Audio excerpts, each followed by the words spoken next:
The restaurant glittered with gold light and shallow laughter. It was one of those places where money spoke louder than kindness, and no one proved that better than Dalton Reeves, the kind of man who believed every smile came with a price tag. That night, his table was full of investors, glasses clinking, deals whispered over steak and wine. Then, his eyes caught a young black waitress moving quietly between the tables. Her name tag read Maya.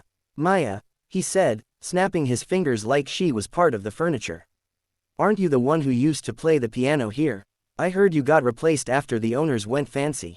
She froze, tray trembling slightly in her hand. Yes, sir, I used to, but I'm just serving now. Dalton smirked. What a shame. Tell you what, why don't you give us a little performance? Let's see if you still remember which keys are which.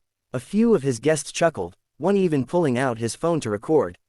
Maya glanced at her manager, who looked away. Her jaw tightened, but she didn't argue. She just placed her tray down carefully and walked toward the piano in the corner of the room. As she sat down, the laughter grew louder. Dalton leaned back in his chair, smirking. Don't break it, sweetheart, he said, his voice dripping with mockery. Then she touched the keys. The sound that came out wasn't what anyone expected. It wasn't just music, it was emotion carved into melody.